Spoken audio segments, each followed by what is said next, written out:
Ho amin'ny rampitsy maraina moa dia mbola misy amin'ireo mpiadana ny safidy ny anatanteraka ny adina antsoratra ny fanatanjahantena ny mbola hiatrika izany fanadina mpanjakana baccalauréat izany fa trangam-piarahamonina kosa indray vao mangeran-dratsy tokony tamin'ny fitora maraina tany ho any tetsy amin'ny fiantsonan'ny taxibe tetsy ampasapidy dia nisy ny fitangoronan'ny olona inona ny zava-nitranga ato anatin'ity fanadihadiana ity nitondranantsika ny makasika izay.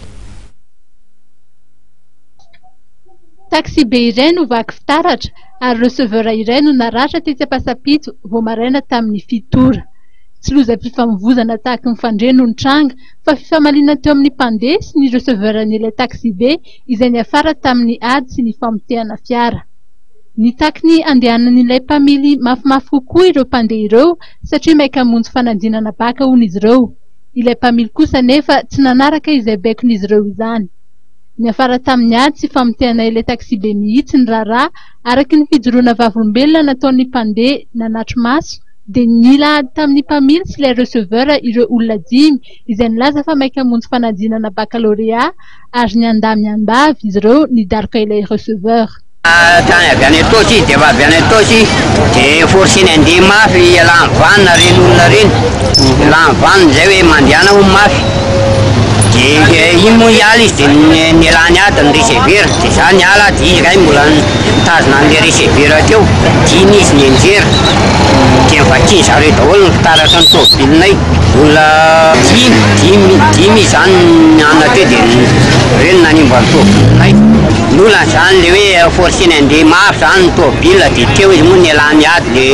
receveur dia za niala dia mivakiny zareo ny fitaratra. Nandamy mandrito anaty taxibe koa zany hoe nanompa-tarim-bojatovo zany le aty nefa nandeha ezaka nandamy mandrito anatiny koa dia izy zany nama ihany dia tonga taty ambonimbony taty zany dia teny zareo hoe mba teniteny eky zany esipa hoe mba ampiaso io adinareo io dia esipa moa fa misitona lakolosy ny chauffeur ihany zany le esipa misitona lakolosy ny chauffeur ihany dia izy alamino a io fa raha sina chauffeur ratsy sena nge atofo ty va amity a nare kasika tanana receveur tsina zay amina le izy za zany ezy tamandamako sy le tomobilina mandeha raha sena tsasany accident eo amo fidinana idina tamory io maty daholo zay rehetrarehetra raha hoe chauffeur ratsiratsy chauffeur io